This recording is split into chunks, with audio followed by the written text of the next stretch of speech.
kepuasan yang memuaskan.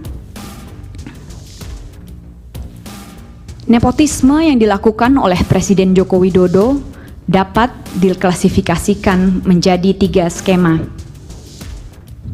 Skema pertama, nepotisme yang dilakukan guna memastikan Gibran Rakabuming Raka memiliki dasar untuk maju sebagai kontestan dalam Pilpres 2024 yang dimulai dari dimajukannya Gibran Rakabuming Raka sebagai calon wali kota Surakarta. Lalu keikutsertaan Anwar Usman dalam perkara nomor 90 tahun 2023 sampai dengan digunakannya termohon untuk menerima pendaftaran Gibran Rakabuming Raka yang mana keduanya akhirnya dinyatakan melanggar etika. Nepotisme kedua adalah nepotisme yang dilakukan guna menyiapkan jaringan yang diperlukan untuk mengatur jalannya Pilpres 2024 yang dimulai dengan dimajukannya orang-orang dekat Presiden Joko Widodo untuk memegang jabatan penting sehubungan dengan pelaksanaan Pilpres 2024, khususnya ratusan pejabat kepala daerah. Bentuk nepotisme yang ketiga adalah nepotisme yang dilakukan untuk memastikan agar paslon 2 memenangkan Pilpres 2024 dalam satu putaran yang dilakukan dengan berbagai cara, mengadakan pertemuan-pertemuan dengan berbagai pejabat di berbagai lini, mulai dari pemerintah pusat hingga pemerintah desa, yang kemudian dikombinasikan dengan politisasi bantuan sosial, sebagaimana terlihat dari aspek waktu pembagian, aspek jumlah yang dibagikan, aspek pembagi bantuan sosial, dan tentunya aspek penerima bantuan sosial.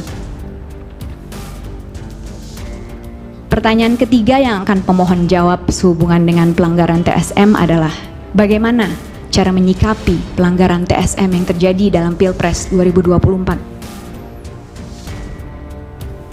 Menurut hemat pemohon, nepotisme sebagai bentuk pelanggaran TSM tidaklah boleh ditoleransi sama sekali keberadaannya karena beberapa hal.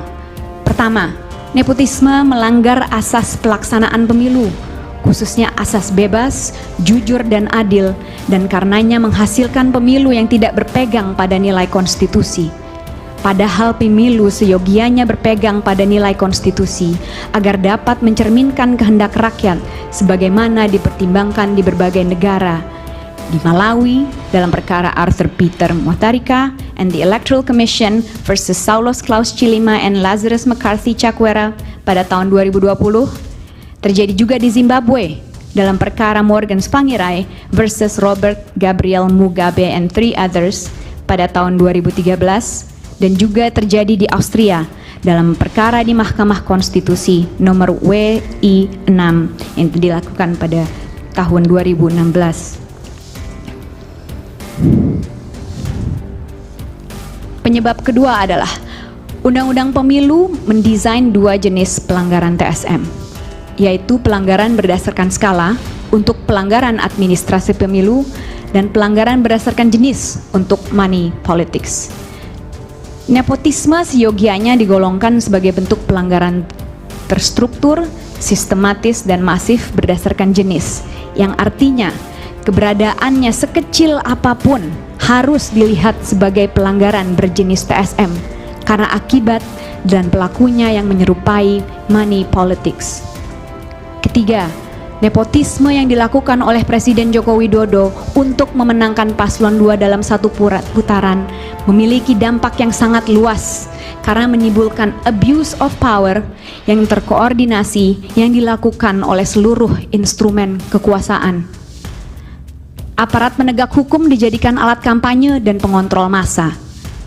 Kementerian dijadikan pembantu presiden untuk urusan pemenangan dengan diberikan target suara. Kepala daerah dijadikan tim pemenangan lokal yang mana penolakan akan berujung pada pencopotan atau penyidikan. Dan kepala desa pun dijadikan ujung tombak pengumpul suara, di mana masing-masing diberikan target bahwa paslon 2 harus mendapatkan lebih dari 50% suara. Jika tidak, maka bantuan sosial tidak disalurkan dan aparat akan memproses mereka secara hukum. Pertanyaan keempat yang akan pemohon jawab adalah apa dampak dari pelanggaran TSM yang terjadi pada Pilpres 2024 bagi perolehan suara paslon nomor 2. Dampak utama dari dilakukannya nepotisme yang kemudian melahirkan abuse of power terkoordinasi adalah melesatnya perolehan suara paslon 2 sehingga dapat memenangkan Pilpres 2024 dalam satu putaran.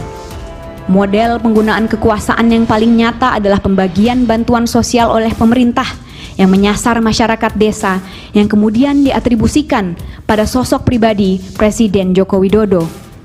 Ada 3 hal mengenai ini yang ingin kami bahas lebih lanjut.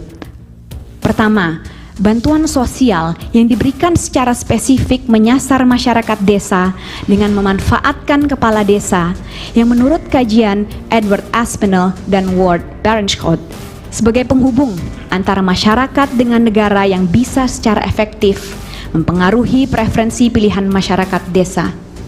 Hal ini dibuktikan lebih lanjut melalui survei LSI pasca Pilpres 2024. Hal kedua adalah bantuan sosial diatribusikan kepada sosok pribadi Presiden Joko Widodo, sebagaimana dinyatakan oleh Ketua Umum PAN yang merangkap sebagai Menteri Perdagangan Zulkifli Hasan maupun Ketua Umum Partai Golkar yang merangkap sebagai Menteri Koordinator Bidang Perekonomian Airlangga Hartarto.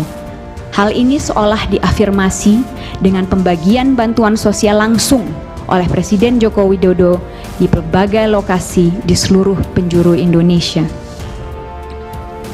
Ketiga, pengatribusian Presiden Joko Widodo kepada paslon 2 yang terbukti dari pernyataan Ketua Umum PAN yang merangkap sebagai Menteri Perdagangan Zulkifli Hasan yang menyatakan bahwa program bantuan sosial berasal dari Presiden Joko Widodo dan karenanya perlu untuk memilih Gibran Rakabuming Raka selaku anak dari Presiden Joko Widodo, maupun pernyataan Gibran Rakabuming Raka untuk melanjutkan seluruh program Presiden Joko Widodo yang ada, termasuk bantuan sosial.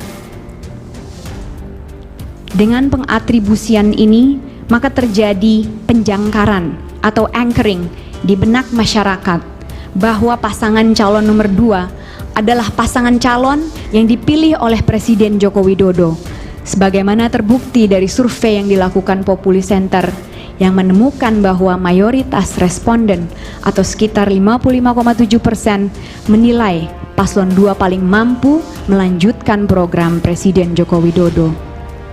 Bahkan elektabilitas Prabowo Subianto meningkat dengan kehadiran Gibran Rakabuming Raka sebagai calon wakil presiden dari Prabowo Subianto.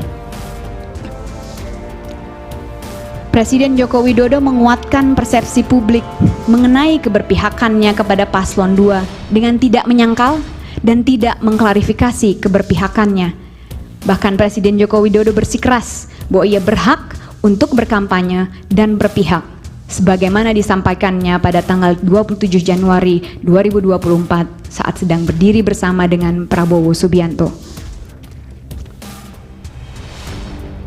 Yang Mulia Hakim Mahkamah Konstitusi, pertanyaan kelima yang akan pemohon jawab adalah apa dampak dari pelanggaran TSM berupa nepotisme yang dilakukan oleh Presiden Joko Widodo selama Pilpres 2024 bagi bangsa Indonesia.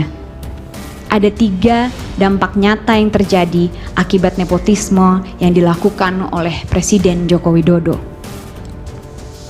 Pertama, rusaknya demokrasi di Indonesia karena kontestasi politik yang terjadi bukan lagi kontestasi yang sehat, melainkan hanya kedok untuk menempatkan orang yang dikehendaki menuju ke kursi kekuasaan. Hal ini melanggar maksim Vox Populi Vox Dei, memunculkan apatisme pemilih dan mendegradasi kepercayaan publik pada institusi pemerintahan yang ada. Dampak kedua, munculnya pertunjukan bobroknya etika politik oleh penguasa dengan adanya nepotisme dan abuse of power yang dilakukan oleh Presiden Joko Widodo. Ada 3 sumber etika yang dilanggar oleh Presiden Joko Widodo. Etika politik yang bersumber dari hukum, khususnya Undang-Undang Administrasi Pemerintahan dan Undang-Undang Penyelenggaraan Negara Bebas KKN. Etika politik yang bersumber dari tujuan bernegara, dan juga etika politik yang bersumber dari sumpah jabatan presiden. Pelanggaran etika ini faktanya memicu reaksi keras, tak hanya dari sivitas akademika, namun juga dari pemuka agama serta elemen masyarakat lainnya yang sayangnya semuanya diabaikan. Dampak ketiga dari nepotisme ini adalah munculnya pelanggaran lanjutan sebagai akibat dari contoh pelanggaran yang dilakukan atau bahkan instruksi yang disampaikan oleh Presiden Joko Widodo. Abuse of power yang dilakukan selama Pilpres 2024 tersebar di hampir seluruh pelosok Indonesia, yang dilakukan oleh Polri, TNI, kementerian dan lembaga, pemerintah daerah, dan bahkan pemerintah desa. Hal ini sudah mendapatkan sorotan khusus dari Komnas HAM di dalam catatan Komnas HAM atas penyelenggaraan pemilu serentak 2024. Izin berikutnya akan dilanjutkan oleh rekan saya.